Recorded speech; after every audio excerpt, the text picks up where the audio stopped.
안녕하세요, 김현철입니다. 저는 환자를 치료하는 의사였습니다.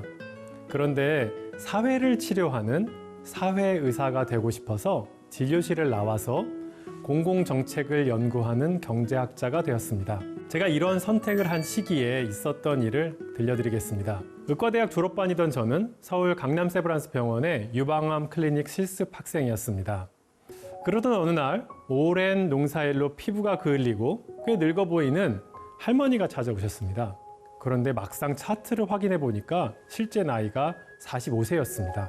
이분이 감당하고 살아온 무거운 삶의 무게가 느껴졌습니다. 진찰해 보니까 유방은 물론 겨드랑이에도 암세포가 가득 차 있었습니다. 이 정도면 경험이 일천한 제가 보기에도 말기암이라는 사실을 대번에 알아챌 수 있었습니다. 이걸 어떻게 말씀드려야 되나 라고 망설이고 있는데 다시 이분이 모기 같은 가느다란 목소리로 현실 부정을 하셨습니다. 선생님, 이거 암 아니죠? 그녀는 부정하고 싶었겠지만 모든 소견과 방사선 사진은 말기 유방암을 말하고 있었습니다. 저는 그녀에게 여기 강남의 중년 여성들은 정기적인 암검진으로 손톱보다도 작은 암을 발견하는데 왜 이제서야 병원에 오셨습니까? 라고 소리치고 싶었습니다. 저는 이러한 현실이 원망스러워서 자리를 피해서 울어버리고 말았습니다. 환자로 인해서 눈물을 흘린 제 첫 번째 사건이었습니다. 이 저의 눈물은 환자에 대한 측은지심 때문만은 아니었습니다. 가난하고 교육받지 못한 우리 사회의 약자들이 더 많이 아프고 더 빨리 죽어가는 현실에 대한 안타까움 때문이었습니다. 조금 더 공부해보니 이것은 너무나도 잘 알려진 사실이었습니다. 건강 불평등은 의학의 영역을 넘어서 사회경제학적 문제라는 것도 알게 되었죠. 그래서 저는 의과대학 졸업한 다음에 진로를 바꾸어서 경제학을 공부하기 시작했습니다.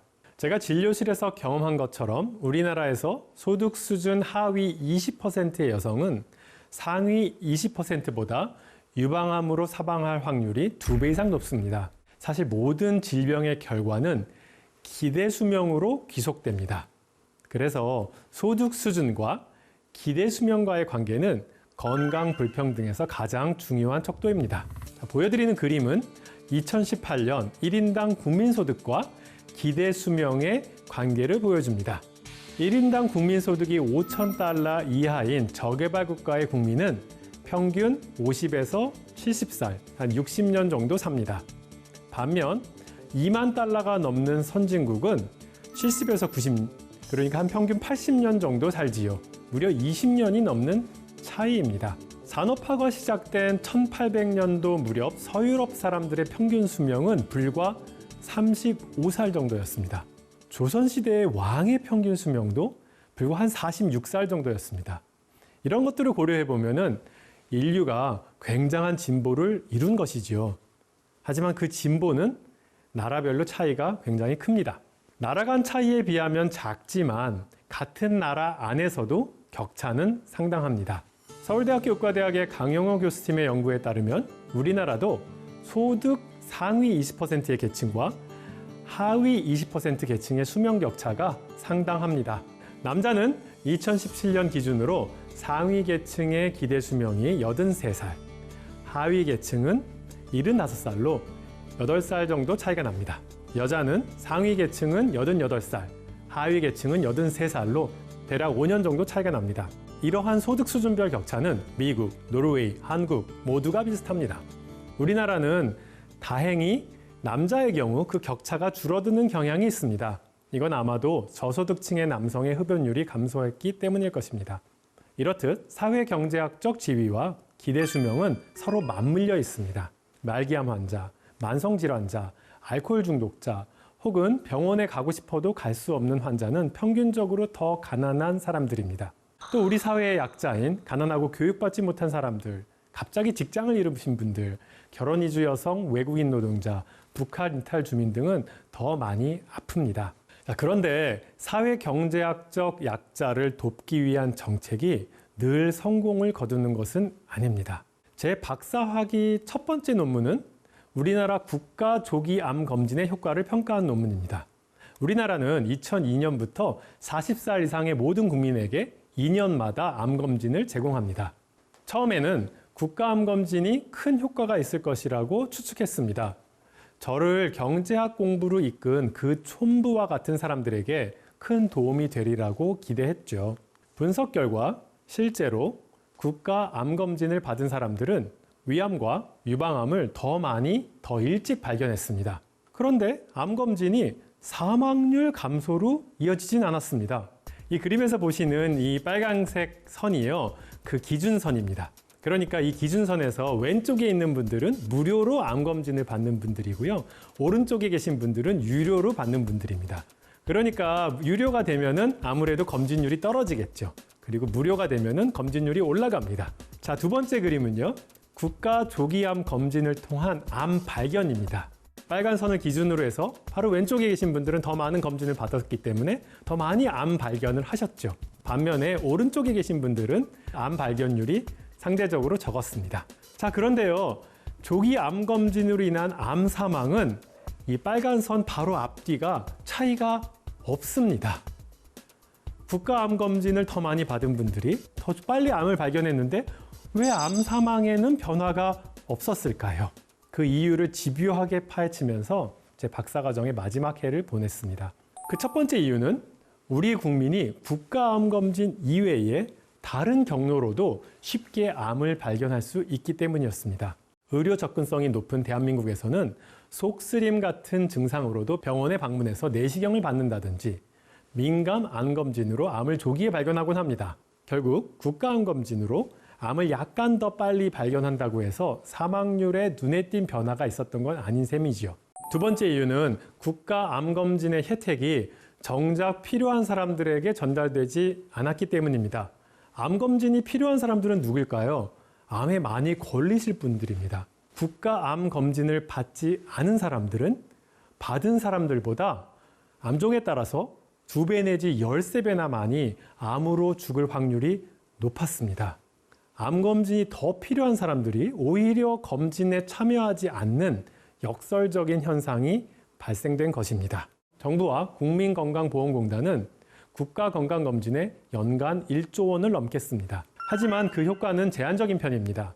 민간 부분에서 이미 암 검진을 적절하게 제공하고 있다면 정부가 정책 실패의 위험성을 감수하면서까지 나설 필요가 없는 것이지요.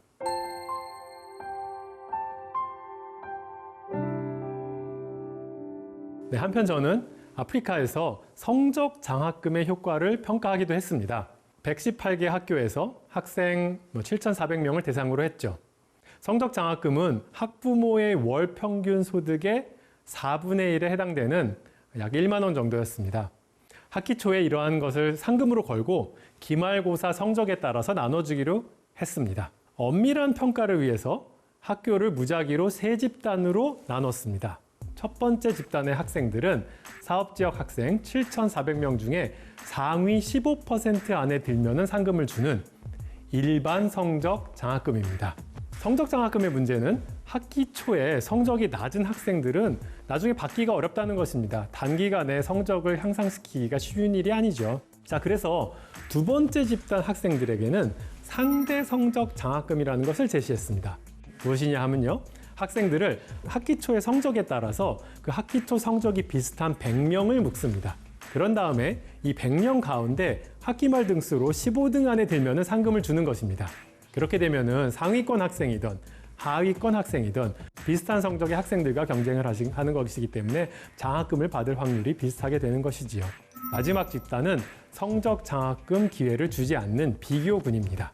실험 결과는 충격적이었습니다. 학생들의 성적이, 특별히 일반 성적 장학금의 집단에서 오히려 떨어진 것입니다. X축에는 학기 초 성적 100분위 등수입니다. 자, 0은 꼴등인 친구이고요.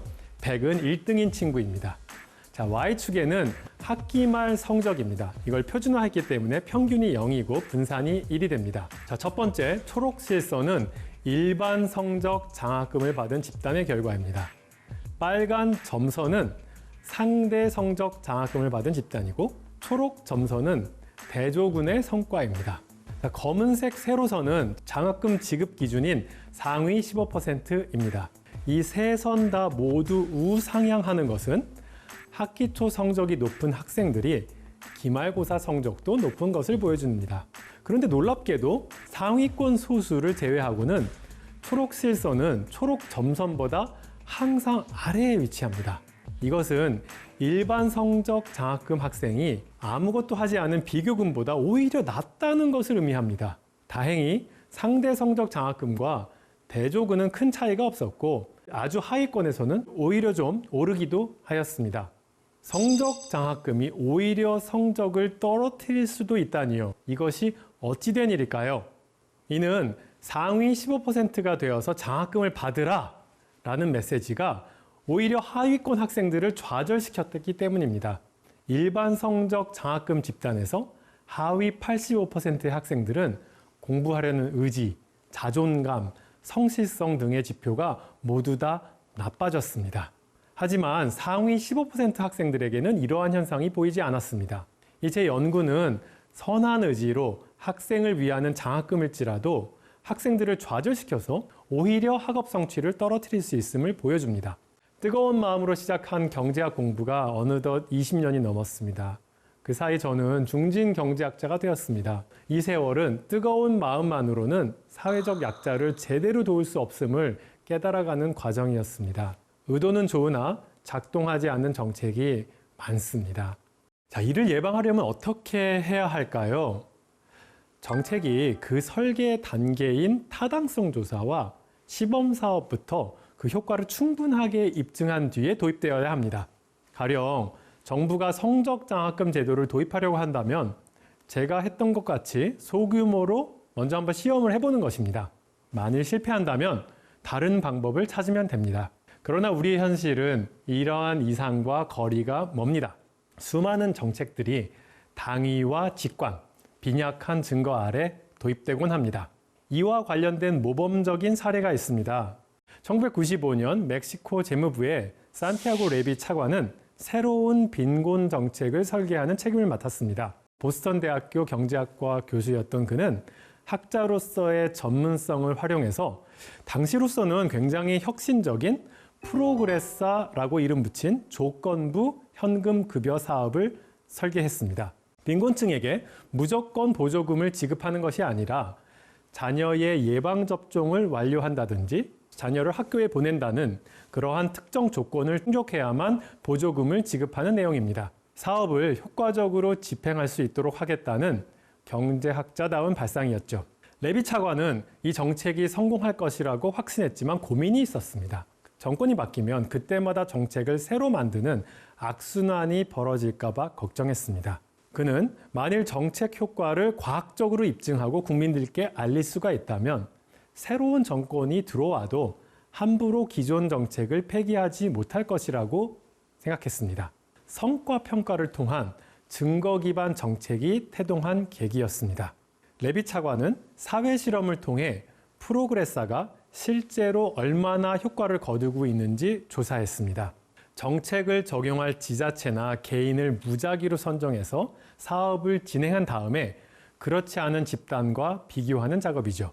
멕시코 정부는 지자체 506곳 중에 320곳을 무작위로 선정한 다음에 사회실험을 통해서 사업을 실행해보고 성공적이라고 판단되면 남은 곳에 이를 확대한다는 방침을 세웠습니다. 프로그레사는 성공적이었습니다. 국민들이 최소 소비 수준을 유지하면서도 장기적으로 빈곤을 극복하는 의미 있는 변화가 포착되었습니다. 취학률은 증가했고 질병이 감소했으며 아이들의 키와 몸무게도 늘었습니다. 그리고 빈곤 사업의 관리 비용도 크지 않았습니다. 멕시코가 실험한 조건부 현금급여 복지 정책은 국제사회의 주목을 받아서 니카라과, 콜롬비아, 칠레, 온두라스, 브라질, 페루 등을 비롯해서 아프리카, 말라위와 잠비아까지 널리 퍼져나갔습니다. 레비 차관의 바램대로 차기 정부도 프로그레사를 어퍼추니다데스라고 이름만 바꿨을 뿐 골격은 유지하고 이후 수십 년이 지난 지금도 이어지고 있습니다. 엄밀한 성과 평가가 이루어지면서 정책 필요성에 대한 공감대가 형성된 영향이 컸습니다. 미국의 경우 사회 실험을 통해 정책의 효과를 입증한 오랜 역사가 있습니다. 미국의 굵직한 정부 지출 사업 중 건강보험, 각종 고용 촉진 프로그램, 저소득층 주택 바우처, 의무소득세와 같은 사회복지 정책들이 모두 사회 실험 대상이었습니다. 최근에는 핀란드, 캐나다의 온타리오주 및 아프리카 케냐에서도 기본소득에 대한 사회 실험을 진행 중이기도 합니다. 우리나라도 사회 실험이 진행 중입니다. 안심소득은 의무소득세의 변형인데요. 기본소득은 모두에게 동일한 금액을 지불하는 것인데요. 안심소득은 소득에 따라서 다른 금액을 지불하자는 것입니다. 우리가 마치 소득이 높으면 높을수록 더 많은 소득세를 내는 것처럼 소득이 낮아지면 낮아질수록 정부의 지원금이 더 많은 형태로 설계한 것입니다. 파격적인 소득보장 정책을 정말 도입하려면 먼저 우리 실정에 맞게 강론을 세심하게 설계하고 사회 실험을 통해서 그 효과를 증명해야 됩니다. 그리고 그 결과를 국민 앞에 내놓고 판단을 받아야 할 것입니다. 정책은 의료 시술처럼 이루어져야 합니다. 엄밀한 연구로 정확한 진단과 해결책을 찾는 것이 필요합니다. 마치 의사가 질병을 정밀하게 진단하고 의학적 근거에 따라 처방하고 치료하는 과정 같은 정책이 진짜 사람을 살리는 정책입니다. 감사합니다.